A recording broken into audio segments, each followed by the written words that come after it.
시련이 찾아올 때 기뻐해야 한다. 시련과 고통이 있고 그것으로 성숙해지는 것, 그것이 우리의 삶인데 시련과 고통이 있다라는 것, 그것을 기쁘게 여겨야 한다. 질문합니다. 시련과 고통 당하는 걸 좋아하는 사람 있습니까? 나는 시련과 고통 당하는 게 좋다 하시는 분 있습니까? 손 들어보세요. 손 들어보세요. 성경은 기뻐해야 한다 말하는데 문제는 뭐냐면 그 누구도, 세상 그 어느 누구도 좋아하지 않는다라는 거죠. 저도 싫어요. 혹시 시험이 없고 시련이 없고 고통이 없는 삶을 원하십니까? 할렐루야. 시련이 없고 고통이 없는 삶을 원하시나요? 그런데 어쩌죠? 그런 삶은 없는데. 인생이라는 것 자체가 시험이잖아요. 오늘 성경은 이렇게 표현합니다. 인생은 여러 가지 시험이다.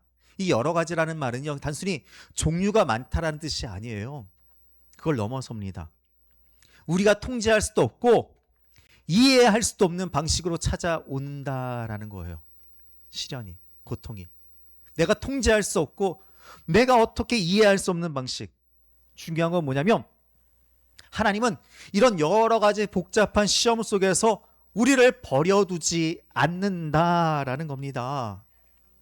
우리를 만들어 가신다라는 거예요. 그러니까 우리가 시험을 만날 때 그 의미를 찾아야 돼요. 의미를 찾지 못하면 하나님이 나를 괴롭힌다라고 생각하게 되고요. 하나님이 나를 버렸다라고 생각하게 됩니다. 문제가 너무나 크니까, 시련이 너무나 크니까 거기에 함몰되어서 하나님은 보이지 않게 되는 거예요. 문제만 보이게 되는 겁니다. 자, 그러면 시련이 찾아올 때 우리 어떻게 해야 할까? 어떻게 해야 되죠? 야고보는 말하는 겁니다. 시련이 너희의 믿음을 위험에 처하게 만든다라는 걸 당연하게 여겨라 라고요. 계속해서 이야기합니다. 오늘 아마 계속 이야기할 거예요. 시험이 없을 거라 생각하지 마세요. 시험이 있어요.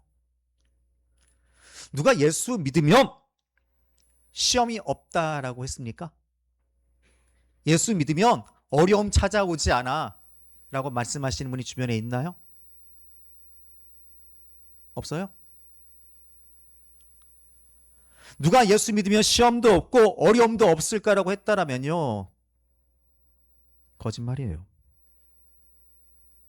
믿음이 없고 믿음이 약해서 시험이 찾아오는 거야 라고 말한다라면요, 글쎄요, 분별해야 됩니다. 그것과 전혀 상관없어요. 예수 잘 믿어도요, 어려움은 찾아올 수 있는 겁니다. 할렐루야. 예전에 어떤 분이 저에게 이런 말씀 하시더라고요. 저한테 한 말이에요.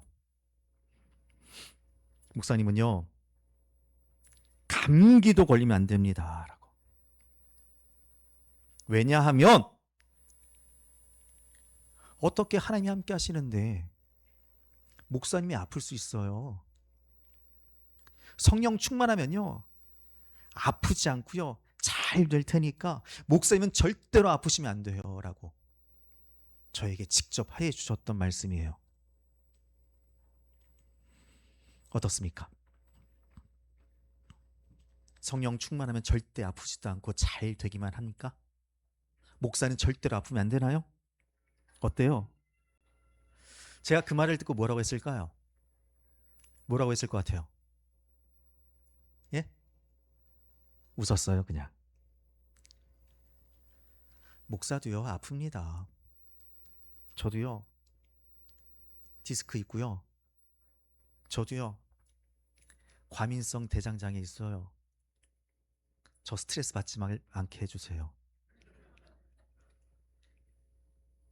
저 화장실 갑니다. 제 안에 고통이 있고 아픔이 있다라는 거, 신앙이 잘못돼서 그런 겁니까? 잘못된 건가요? 사도 바울도요, 몸에 가시가 있었잖아요. 아무리 성령 충만해도요, 아플 수 있고 어려움은 찾아오는 거예요.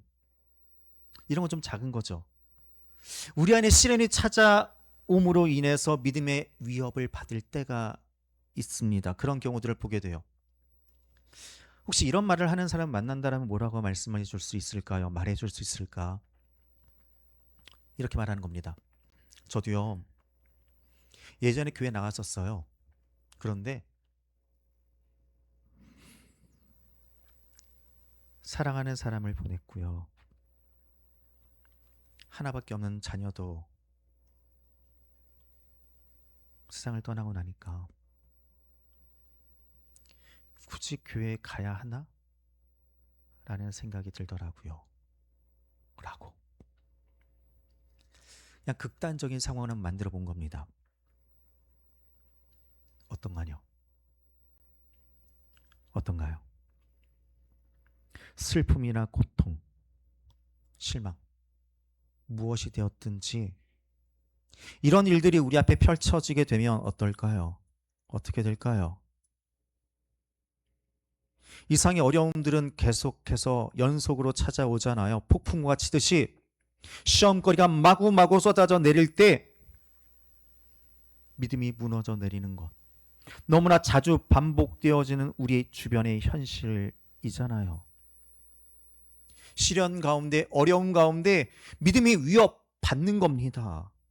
극단적이고 큰 어려움이 아니더라도요, 힘들고 지쳐서 쓰러지는 믿음의 형제들을 만나게 된다라는 거죠.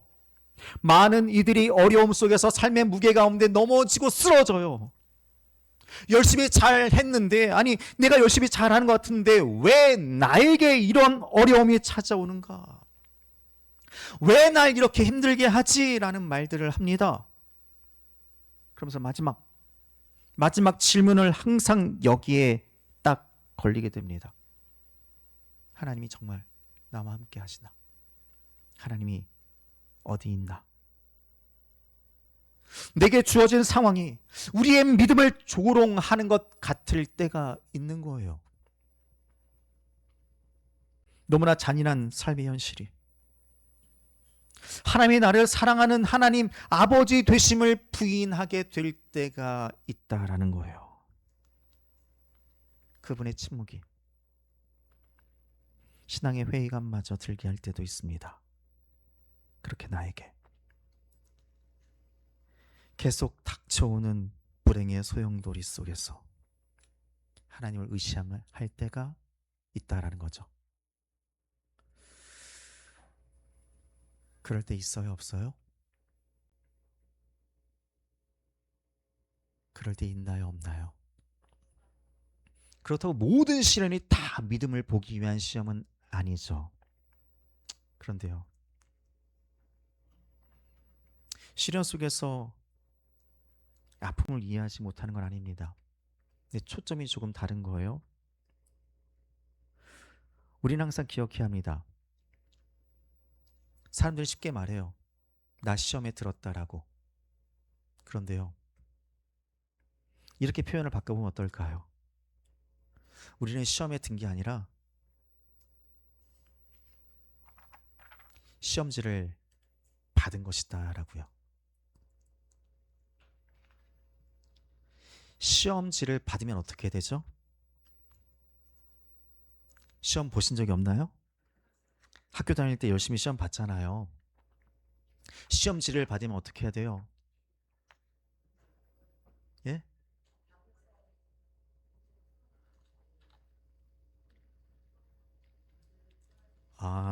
공부를 잘하신 분들은요, 먼저 질문을 읽습니다.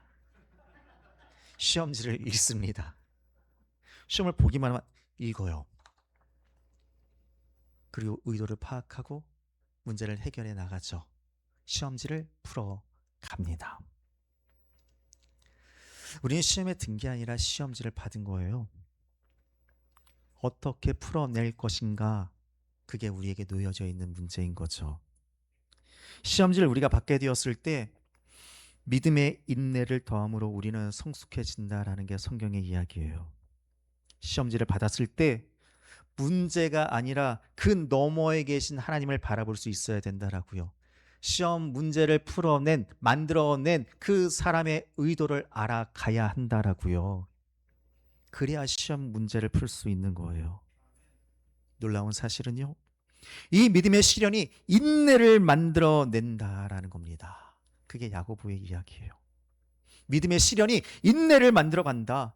믿음이 시험을 받음으로 인해 믿음을 만들어내고 그것이 우리를 더욱 견고하게 하고 더욱 성숙한 그리스도인이 되게 한다. 질문합니다. 믿음이 우리를 무너뜨립니까? 아니면 우리를 강하게 만듭니까? 강하게 만들어요? 정말로요? 앞에서 계속 이야기했잖아요. 시험 당할 때, 어려움이 찾아올 때 우리는 쓰러집니다. 넘어집니다. 그런데도 그 시련이 우리를 강하게 합니까?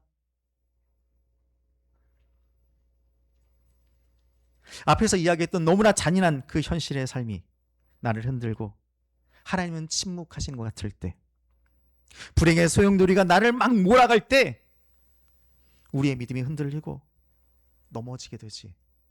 어떻게 강해지나요? 그런데 이게 놀라운 주님의 은혜예요. 예수 그리스도를 믿는 그리스도인에게 주어진 놀라운 은혜입니다. 사실 믿음이 시험을 받으면요, 견고해져요. 이게 전혀 이상한 이야기가 아닌 겁니다. 이걸 어떻게 설명할까 싶었어요. 마치 이런 겁니다. 첫눈에 반한 젊은 한 쌍이 있어요. 커플이 있습니다. 이 젊은 커플이요,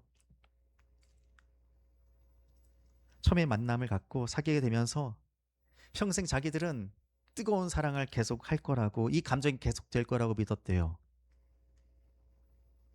순진하죠. 평생 그 감정이 계속 될 거라고 여겼대요.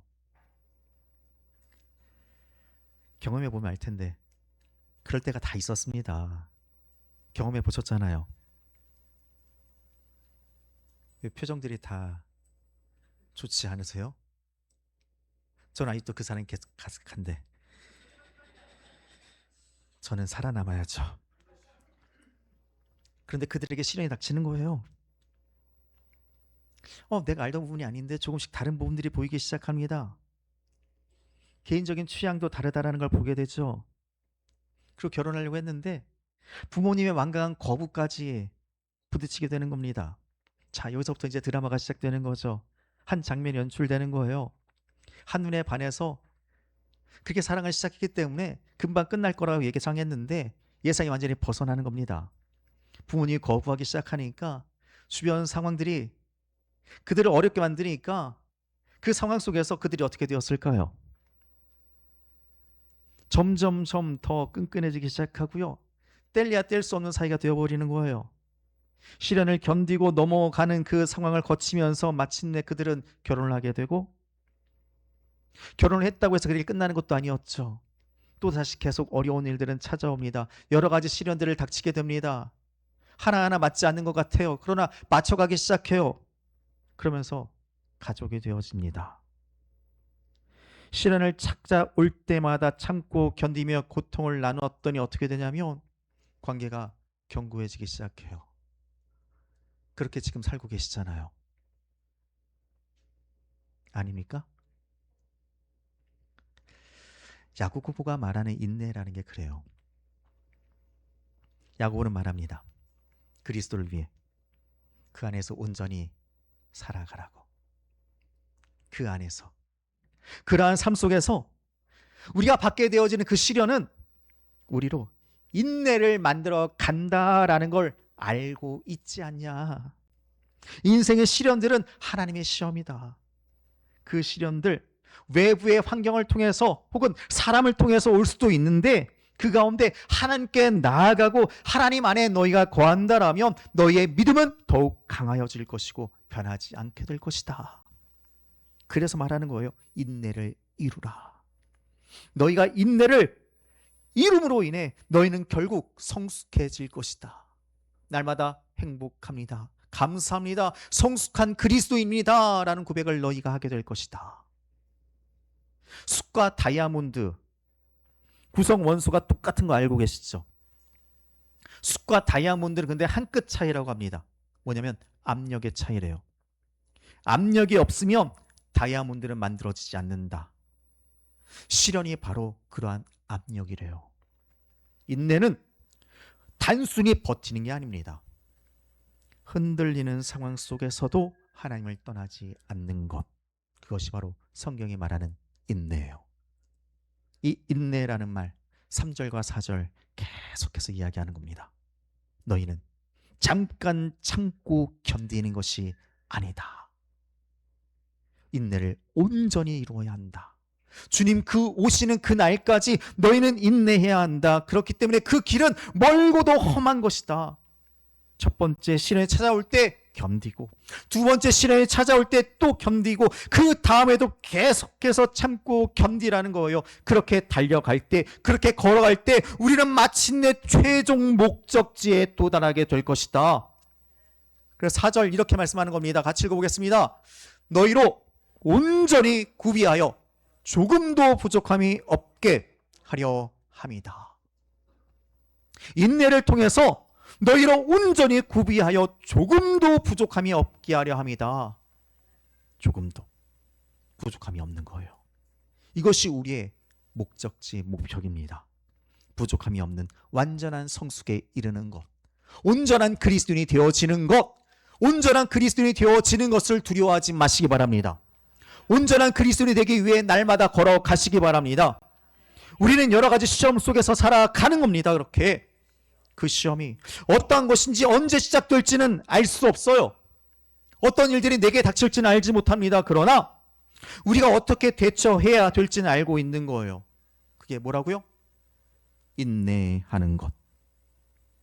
사실 시련이 우리를 시험할 때 이상하게 여기는 건 당연할 수 있습니다. 아니, 일반적으로 우리는 이상하다라고 생각하죠. 그리고 부정합니다. 왜 나에게 이런 일들이 일어나는가? 왜 하필 나에게 이런 일들이 일어나지? 야고보는 온전히 기쁘라 여기라고 말하지만 솔직해져 봅시다. 솔직히 기뻐해 보신 적 있으십니까? 시련 가운데 있는데, 어려움 가운데 있는데 기쁨으로 여기는 사람을 본다라면요,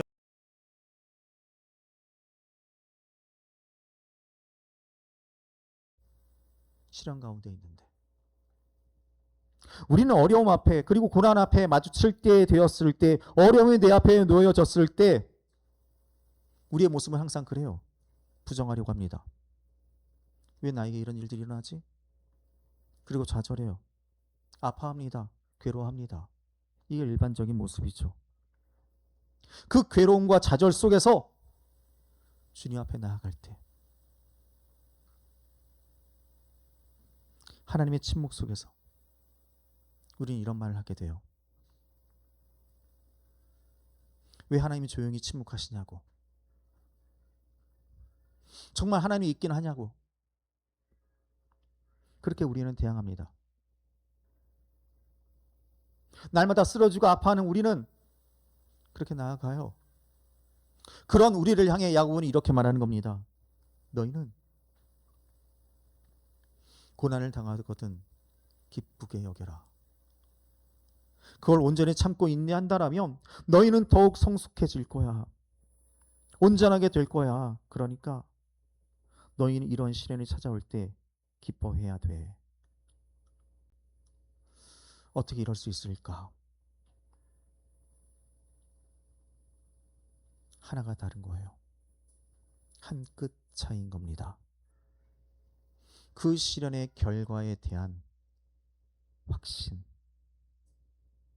그 확신이 있을 때 누릴 수 있는 것이 바로 기쁨이에요.